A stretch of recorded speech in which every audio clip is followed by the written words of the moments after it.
Good evening, everyone. We are the Group 2. So, we are here to report limited democracy in the Philippines under Spain. So, our group is consisted of Alipio Jendi, Janisha Mark Gabriel, Labiano Sheena Grace, Linsangan Armando Jr., Marquez Pearl Crislet, Mendilio Mendelson Jr., Novelia Nancy, Orfano Kaila, and Santos Rain. So, let us proceed with the introduction. Introduction will be the definition of limited democracy. So it is consisted of restricted political participation. Not all people can vote or hold office. Power held by a small group.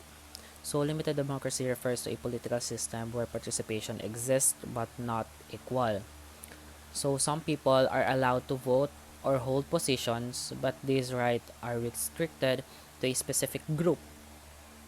So the majority of the population has little to no influence over laws or leaders. In this system, democratic elements exist in form but not in substance. So the second one is context in the Philippines, which are Spanish colonization period, government controlled by Spain, and Filipinos ruled as subjects. So during Spanish rule, the Philippines was not governed as an independent society. Authority came from Spain, and key officials were appointed, not elected by Filipinos. So Filipinos were considered subjects of the Spanish crown rather than citizens with political rights. This colonial setup made true democracy impossible. Third one is nature of Filipino participation, which are local participation existed. Only elites are allowed. Election clo- Elections are closely monitored or controlled. So Spain allowed limited Filipino participation at the local level to help manage the colony. However, only members of the local elite were permitted to take part.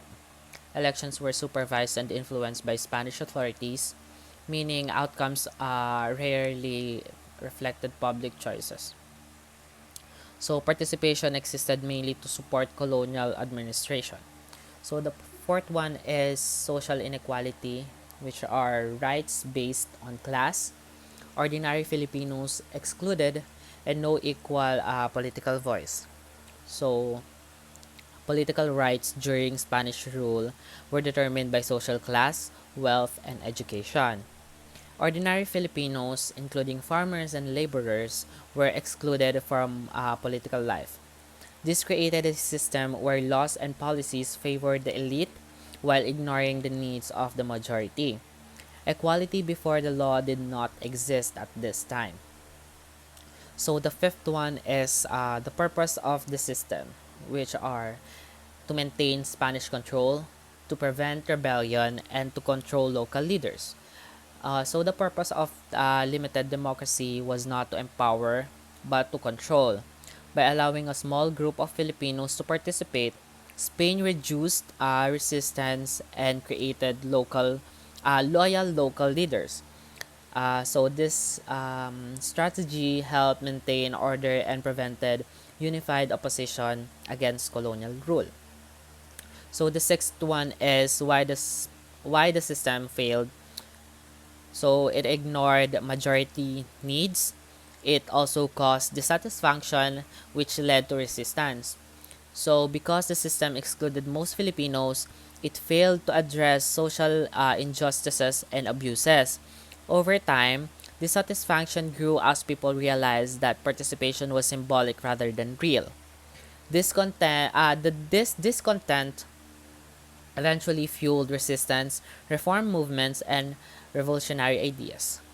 So the seventh one is historical importance. So this is consisted of it explains colonial injustice.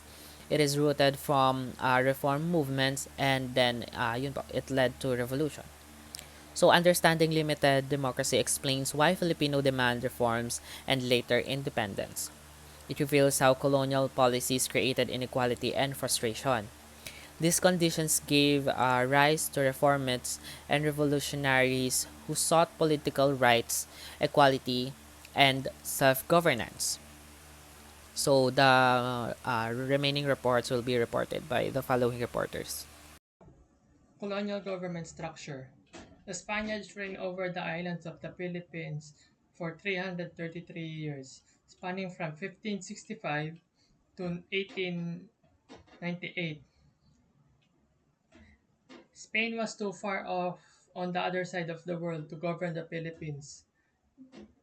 The Spanish king at the time, Charles I, ruled the islands through the Piracy of Mexico, which was then a Spanish colony. Spain installed a colonial government in the Philippines that was composed of a national government and the local government that administered provinces, cities, and towns that they maintain over then, build buildings for public works, and collect taxes. Governor General, a figurehead monarch that reigned in the Philippines on behalf of the Spanish king then. He was the highest ranking officials in the Philippines. He had the power to appoint and dismiss public officials, with the exceptions of those specifically picked by the king. He supervised all government offices and the collection of taxes in the Philippines. The requirement to be Governor General is to be peninsulars or a Spaniards born. Vistador General, government officials sent by the Council by the Indies in Spain observed conditions in the colony. The Visitor General reported his findings directly to the king. Royal Audiencia. This was considered the highest court in the Philippines back in its colonial era. This used to serve as an adversary body to the government general. The Audiencia had the power to check and report Governor General abuses. It sends reports back to Spain of everything. The Audiencia also audited the expenditure of the colonial government. An example was the Real Audiencia de Manila, which was created by royal decree by King Felipe dated 5th May 1583, established in 1584 in the Velocity of New Spain.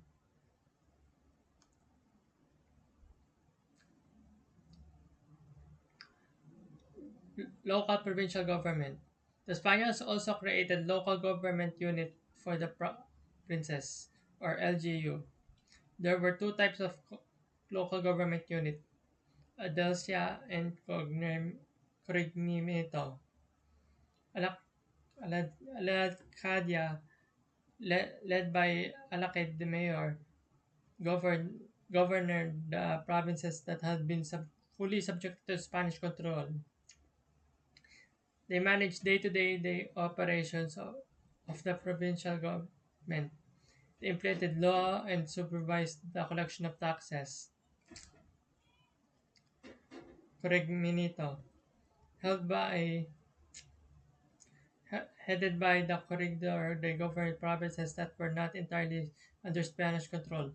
The Acadia Cognito were paid a small salary, but they do enjoy some privileges as such indulto or being able to participate in galleon trade. Vistador General Indulto de Comercio. This means the right to trade within their primitive provinces. This allows them to buy and sell goods, control local trade, control, make profit through commercial activities, often abuse their positions with wealth. This privilege led to corruption because the Alakid mayor and corregidor used their authority to force Filipinos to buy from them or sell to them at low prices. Galleon trade participation. Sub-provincial officials had the privileges to participate in the Manila Acdio galleon trade. This was the richest trading system in the Spanish Empire. This allows them to officials to gain huge profits, sends goods to Mexico, import luxury items, becomes wealthy with even with small salaries. Next, we have the restrictions on voting, kung sino-sino nga ba yung maaaring bumoto at mga hindi maaaring bumoto. At kung paano na rin nakokontrol ang elections under the Spaniards. During the Spanish colonial period, especially in the 19th century, when some local elections were introduced for cabeza de barangay, gobernadorcillo, and later municipal offices, the system was highly exclusive and designed to maintain Spanish control. So, sino nga ba yung maaaring bumoto ng mga panahon na ito? Only a very small elite group could participate in voting. This included, unang-una, prinsipalya, and pangalawa, male, tax-paying, and property-owning citizens. So, sino-sino nga ba yung prinsipalya na nakalagay dito? Ang prinsipalya, these were the local elites composed of former cabezas de barangay, mga wealthy landowners, influential families na pinifavor ng mga Spanish, at syempre yung mga educated. And then pangalawa nga, yung mga lalaki at na tax-paying at mga nagmamay-ari ng property. Sino naman yung hindi maaaring bumoto? Sabi dito, most of the population had no political rights. This included, unang-una, women. Women are completely banned from voting or holding office. Kasi ang paniniwala nila noon, ang mga babae ay dapat nasa bahay lang. Dahil din kulang sila sa education, naniniwala sila na hindi dapat binibigyan ng karapatan ang mga babae na bumoto. Then, pangalawa is yung non-principalia Filipinos or mga ordinary townspeople na tinatawag dating mga Indios. Ito, kinokonsist sila ng mga farmers, laborers, at ng mga walang pagmamay-aring kahit anong property. And paano naman nakokontrol ang election noon? Even when elections existed, Spain ensured they were heavily influenced and or outright manipulated. Spanish officials had final approval from Governor General, mga provincial governors, and yung mga pare. So, nakakaya nilang i-manipulate yung elections noon kasi may kakayahan sila na pumili ng mga preferred nilang mga uupo sa isang posisyon. Kaya nilang i-manipulate ito or i-reject. So, nangyayari yun hanggang ngayon dahil marami pa ring national positions ang nakokontrol ng mga influential families, kaya nga meron tayong political dynasty. And dahil sa political dynasty na yun, maraming ordinaryong citizen na gustong umupo sa pwesto at maglingkod sa bayan, pero hindi sila nabibigyan ng pag-asa dahil hindi sila nabibigyan ng chance dahil kulang sila sa resources. Ayun lang po. My name is Mendelson Mendillo Jr. So today I will be presenting you representation, symbolic versus real, lack of power in the Cortes. So during the Spanish period, representation of Filipinos in government was very limited and mostly symbolic instead of real power. So nung Spanish period is yung Filipino government, limited lang yung power nila. Kumbaga, parang present sila sa mga gatherings pero wala silang power sa mga batas, ganun. So first is symbolic representation. The Spanish government allowed representation only to show that the Philippines was part of Spain. However, this representation was not meaningful because Filipino voices were ignored. It was mainly for appearance to make Spain look fair and inclusive, even though Filipinos had no real influence. So dati sa mga gatherings is sinasama yung mga Filipino para lang masabi natin na fair yung treatment nila. Pero in terms of sa power, wala talaga. Yung mga suggestions natin is hindi nila pinapakinggan. So next is lack of real power. Filipinos did not have the ability to create laws, change policies, question abuses, challenge Spanish officials. All important decisions were made by the King of Spain, the Governor General, and the Spanish friars. So yun nga, as I've said, wala nga tayong power para sa mga ganyang bagay. Filipino representatives were there, but they had no authority to make these decisions. So, present tayo sa mga gatherings na yun, pero hindi tayo pinapakinggan. So yung mga suggestions natin, and kapag ayaw natin yung mga ano nila, wala tayong magagawa. So next is representation in the Cortes Spanish Parliament. For a short time, 1810 to 1813 and early 20th century, Spain allowed the Philippines to have delegates to the Cortes. However, this was limited, unstable, and often cancelled when Spain changed political systems. Filipino delegates faced discrimination, no voting power, lack of support, no budget or resources. The Spanish government rarely approved Filipino requests for reforms. So nung panahon na yun is nahaharap yung mga Pilipino sa mga discrimination, wala tayong kapangyarihan sa mga pagboto, ganyan, hindi tayo sinusuportahan. Tas yung pati sa financial budget hindi tayo binibigyan. Kasi nga talagang ang tingin nila sa mga Pilipino ngayon is walang pinag-aralan and mababa talaga. Why representation was weak?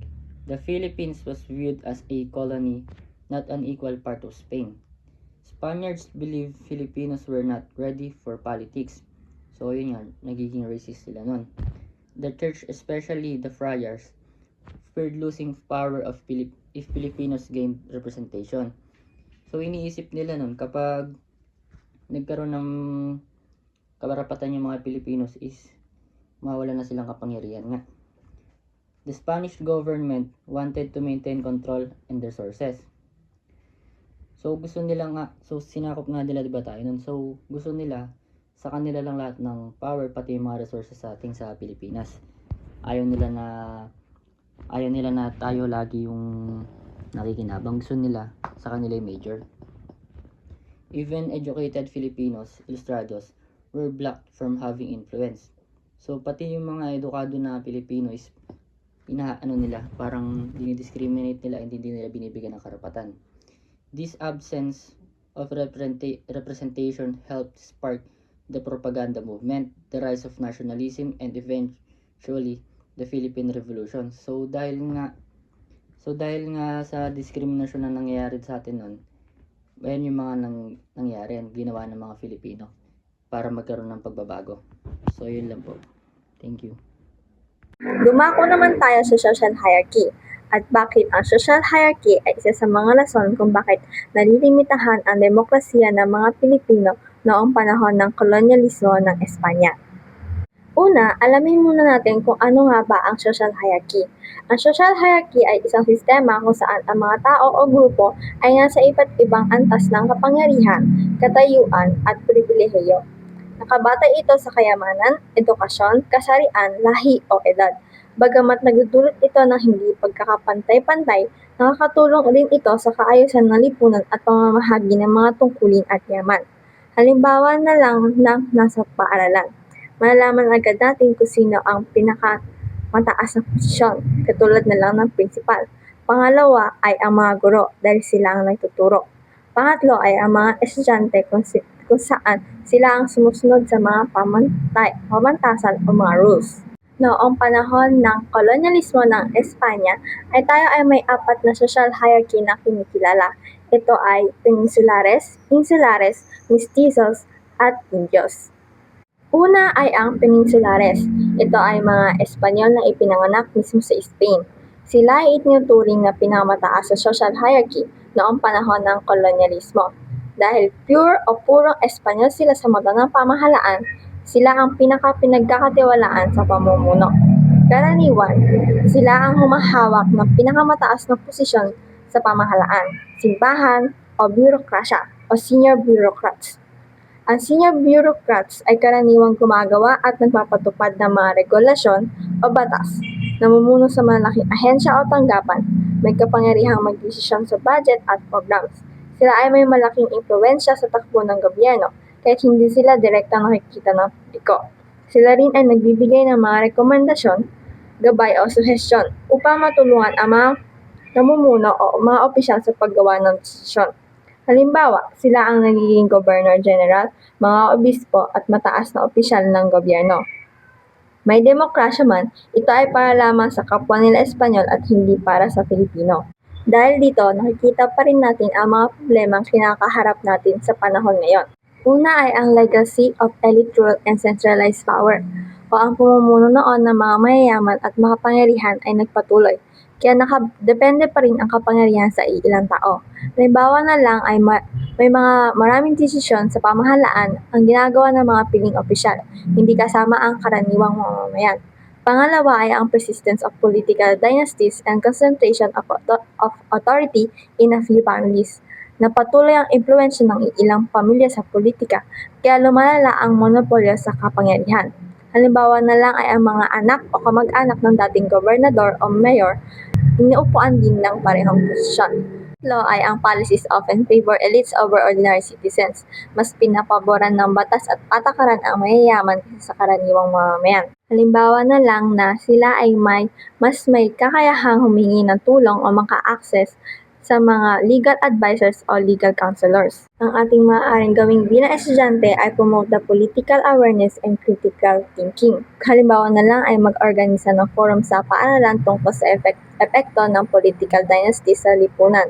Support reforms against political dynasties o sumali sa mga petisyon o kampanya para sa anti-dynasty legislation, and also participate in elections and civic discussions to challenge elite dominance. Bumoto at hikayatin ang mga kakilala na bumoto sa kandidato na may malinaw na plataforma para sa mamamayan. Susunod naman ay insulares. Ang mga insulares ay mga Espanyol na ipinanganak sa Pilipinas. Ngunit mababa ang tingin sa kanila kahit na sila ay dugong Espanyol, kaya sila ay pangalawa sa social hierarchy. Piniyagan sila makilahok sa lokal na pamahalaan, pero hindi sila binibigyan ng pinakamataas na posisyon, at sila ay mas pabor sa mga peninsulares. Dahil dito, maraming insulares ang nagalit o nadismaya at kalaunan sumuporta sa mga reformang panlipunan at pampolitika. Ang mga problemang kinakaharap natin ngayon na konektado rito ay ang competition among powerful groups for political influence. Halimbawa na lang ay ang dalawang malalaking partido ang nagtatangkang impluwensyahan ang halalan para sa kanilang interes lamang. Pangalawa ay weak unity in pursuing national interest. Halimbawa na lang dito ay ang flood control project o tinatawag ring Ghost Project, kung saan daang-daang Pilipino ang naapektuhan sa pagbaha dahil sa pumalyang proyekto at ang bilyong-bilyong pera na naibulsa. Bilang estudyante, maaaring nating gawin ay promote unity across classes and region. Halimbawa na lang ay sumali sa community project na kasama ang kabataan mula sa iba't ibang barangay. Encourage leadership based on competence rather than background. Pumili at suportahan ang kandidato na may malinaw at makabuluhang plano. Pangatlo ay support inclusive policy making. Halimbawa na lang ay makilahok sa consultation forum para sa paggawa ng lokal na ordinansa na makakatulong sa mahihirap at marginalized. Susunod naman ay ang mga mestizos.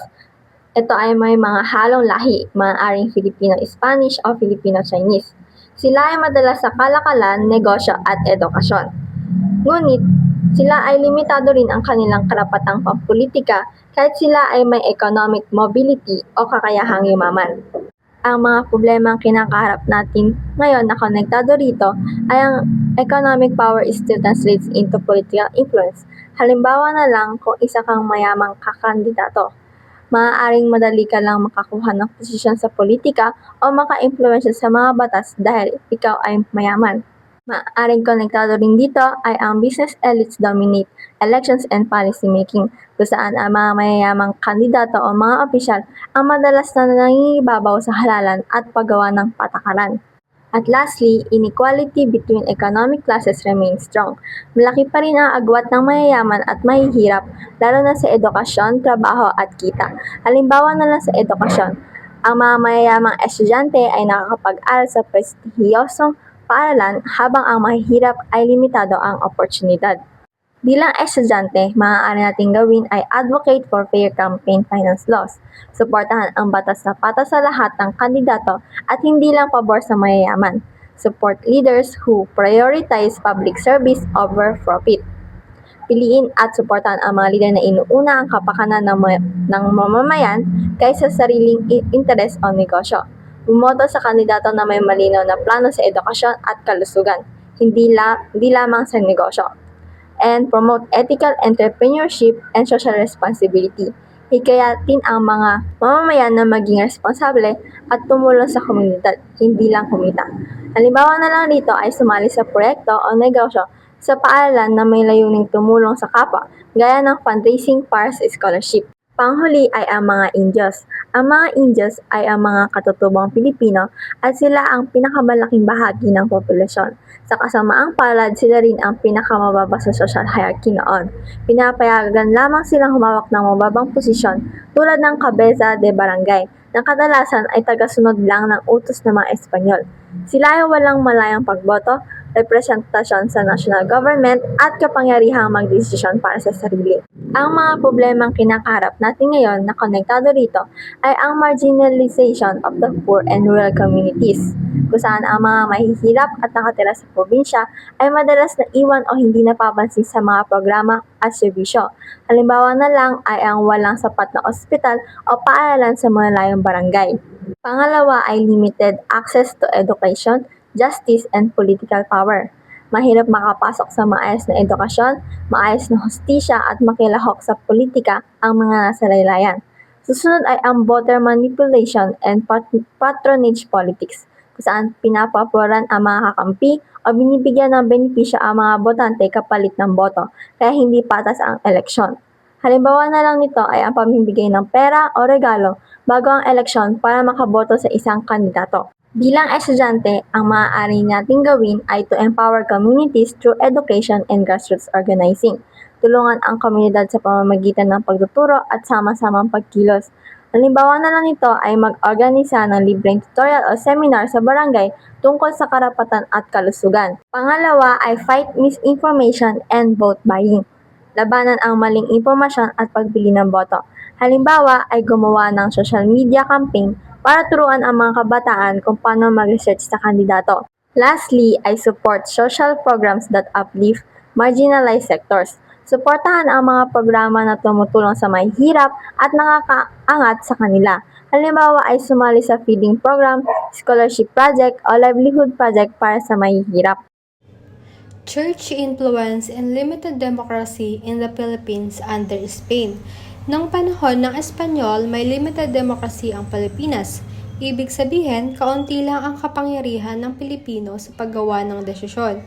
Karamihan ng power ay nasa Spanish government at sa Catholic Church. Una, ang role ng Church sa government. Malaki po ang influence ng Catholic Church sa pamamahala noon. Ang Spanish friars ay hindi lang religious leader. May power din sila sa politics. Tumulong sila sa paggawa ng batas, naka-impluwensya sa mga local leaders at minsan sila pa ang parang namumuno sa buong bayan. Dahil dito, maraming desisyon ang nakabase sa gusto ng church, hindi sa gusto ng mga Pilipino. Pangalawa, ang role ng church sa education. Kontrolado rin ng church ang education noon. Karamihan ng school ay pinapatakbo ng mga pari at religious groups. Tinuturo nila ang pagbasa, pagsulat at religion. Pero limitado lang ang subject. Hindi lahat ng Pilipino ay pinapayagang mag-aral ng mas mataas, lalo na kung hindi mayaman o Espanyol. Ginamit ang edukasyon para turuan ang mga tao na sumunod at maging loyal sa Spain at sa church. In conclusion po, malaki ang papel ng Catholic Church sa government at edukasyon ng Spanish period. Dahil dito, naging limitado ang freedom at boses ng mga Pilipino. Kaya masasabi nating limited democracy talaga ang sistema noon. This part naman po, we will talk about taxes and forced labor during the Spanish period. Next slide po. First, we have taxes or tributes during the Spanish period. Filipinos were required to pay tribute o mas kilala bilang taxes or yung buwis. Pwede nilang ibayad is pera, ani na palay, o iba pang goods tulad ng produkto ng bukid o mga gawang kamay. So, ang taxes at tributes is of course mas mabigat lalo na para sa mga magsasaka at sa mga mahihirap kasi wala silang control kung gaano kalaki yung babayaran. And minsan kahit mahina yung ani ng isang farmers noon or kaya naman nasira or napeste yung pananim niya, required pa rin siyang magbayad ng buwis. And kadalasan, ang mga collected taxes ay napupunta sa Spanish colonial government o simbahan, hindi para sa mga local community. Unlike ngayon, yung taxes natin is dapat umiikot sa community natin at hindi dapat at ang dapat nakikinabang ay ang mga mamamayang Pilipino, hindi ang mga korap na politiko. And other one po, bukod sa taxes, we have forced labor system na tinatawag na polo y serbisyo. Yung mga lalaki sa Pilipinas na karaniwang edad 16 to 60 years old were forced to work for a certain period. Karaniwan, 40 days per year sa mga construction ng roads, bridges, churches, and ships. Madalas walang bayad at kailangan nilang iwan ang kanilang pamilya at sakahan nila. And only the rich one could avoid this by paying a fee. Kaya hindi po talaga pantay ang sistema noon. Ang mga ordinaryong tao, lalo na ang mga mahihirap, ay walang paraan para maiwasan ang ganitong labor. Next, we have lack of representation. So, dahil sa high taxes and forced labor, Filipinos had no political voice. Hindi sila pwedeng bumoto, pumili ng leaders, at questionin ang mga policies tulad ng taxes at forced labor laws and policies were made by Spaniards at ipinatupad sa Pilipinos without consultation. Kaya napaka-limited ng kanilang freedom at democracy. Next, we have effects today and student actions even today. May epekto pa rin ito sa modern world at pwede na natin makita sa heavy taxes and economic inequalities. Tulad ng ibang bansa, may mga tao pa rin na sobra yung buwis habang ang mahihirap ay mas nahihirapan. Unfair labor practices sa modern factories o online gig economy, may mga manggagawa na overwork, underpaid at walang seguridad. Para siyang modern polo y serbisyo. Limited participation in governance. Kahit may election, may mga marginalized group na hindi gaanong naririnig ang boses o hindi informed sa policies na direktang nakakaapekto sa kanila. The last one is social injustice and corruption. Ang legacy ng walang transparency noon ay makikita sa mga kaso ng government corruption, unfair distribution of resources, at abuse of power. As a student, we can learn from history to understand our rights, stay informed about social and political issues, speak through organizations, social, school, or discussions. Support fairness, transparency, and good governance. And by doing this, we make sure na hindi na mauulit ang injustices ng past at mas magiging responsible tayo bilang future citizens ng bansa. And for resistance and reform attempts, we have here yung propaganda movements and key reformists. So first, yung propaganda used writing to expose injustice and call for reforms, but Spain rejected their demands, leading Filipinos to consider revolution. Si Dr. Rizal ay gumamit ng panitikan bilang sandata laban sa pang-aabuso ng mga Kastila. Sa kanyang mga nobelang Noli Me Tangere at El Filibusterismo, inilantad niya ang katiwalian ng mga praile, ang kalupitan ng pamahalaan at ang kawalan ng karapatan ng mga Pilipino. Under Spain, democracy in the Philippines was extremely limited. Filipinos had no political rights and were excluded from decision-making. Sina Rizal, Del Pilar at Lopez Haena ay naghangad ng mapayapang reforma sa pamamagitan ng propaganda movement, but Spain refused to listen. Nabuo ang propaganda movement matapos ang pagpatibay ng Gomburza noong 1872 na nagpagising sa maraming ilustrado.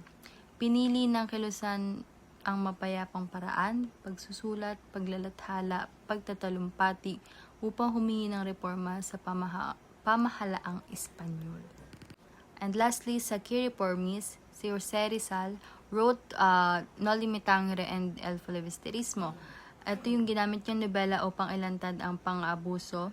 Naniwala ang mapayapang reforma at edukasyon. Matapos mabasa ang No Limitangere, maraming Pilipino ang namulat sa tunay na kalagayan ng bansa at nagsimulang mag-angad ng pagbabago.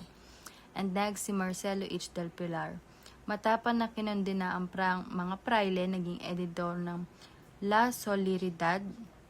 Sa pamamagitan nito, nabasa ng mga Kastila ang reklamo ng mga Pilipino tungkol sa pang-aabuso ng mga praile sa Pilipinas. And lastly, si Graciano Lopez Haena nagtatag ng La Solidaridad at kilala sa makapangyarihang talumpati laban sa katiwalian. Sa kanyang mga talumpati sa Espanya, napukaw niya ang simpatya ng ilang Kastila sa kalagayan ng mga Pilipinas. Next reporter po. Legacy, impact on social inequality and revolution, influence on modern democracy. Social inequality or hindi pagkapantay-pantay. Social inequality can be seen in various forms, and some of it are, first is yung racial caste system. Sa system na ito, makikita na ang mga Spaniards ang mayayaman at makapangyarihan, and the rest like Filipinos and mixed-blooded ay mas mababa, or worse is sunod-sunuran. This system continues up until now kasi nakikita pa rin natin ang di pagkapantay-pantay ng mga Pilipino.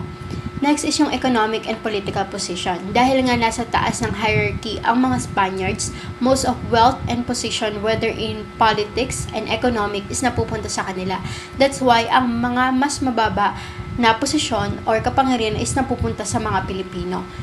Next is yung education. So, yung education naging tool siya for colonization kasi ipinagkakait yung education sa mga Pilipino. O kung meron man is nakafocus lang ito sa religious and culture ng mga Spaniards, and ina-avoid nila yung mga knowledge na makakapagbukas sa isipan ng mga Pilipino about the colonization. And yun nga, yung education is para lang sa mga mayayaman and mostly para sa mga lalaki. Next is yung religious and social authority. So, dahil yung mga religious person nun is meron silang higit na kapangyarihan rather than yung sa mga nasa government. Kaya, yung religious teaching is nagagamit sa mali dahil ginagamit yun para kontrolin, pasunurin at lokohin yung mga Pilipino that time. Also, ginagamit nila yung power nila para i-abuse yung mga tao. And then, next is yung sa revolution or yung mga movement. So, the first one is yung mga early and localized revolts. So, yung early and localized revolts is mas maliit siya or may specific lang siya na pinaglalaban. While the propaganda movement, so, ito yung mas peaceful way ng pakikipag-usap ng mga Pilipino sa Spaniards to gain the equal rights para sa mga Pilipino. So, isa si Jose Rizal sa mga namuno nito. Dahil nga hindi nag-work yung peaceful na pakikipag-ugnayan sa Spaniards, so nag-udyok yon para magkaroon ng Philippine Revolution or yung sa katipunan. So, ginamit na yung physical para ipaglaban yung kalayaan na meron tayo ngayon.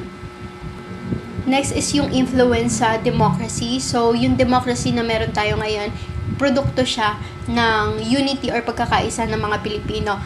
Either the Ilustrados and yung mga revolutionaryo.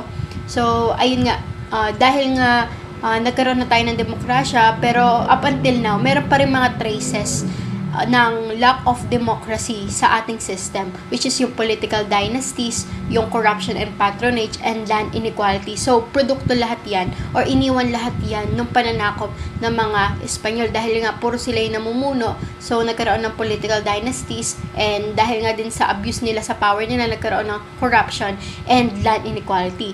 So, sa mga major changes naman, dahil meron tayong demokrasiya, libre na tayo na bumoto at ihalal natin yung tao na sa tingin natin ay makakatulong sa ating bansa. Also, yung rights for all, lalo na when it comes to justice. Kasi before, basta Pilipino ka, wala kang laban sa mga Spaniards. So, hindi equal yung rights. So, ngayon, pinoprotektahan na yung karapatan ng bawat tao. And then, sa local control, dati centralized yung authorities nang gagaling pa talaga sa Manila or sa Gobernadorcillo. But now, we have the LGUs or yung local government unit. So, ayun, meron tayong local control. So, these are the legacy na iniwan sa atin ng mga Spaniards and also yung mga changes.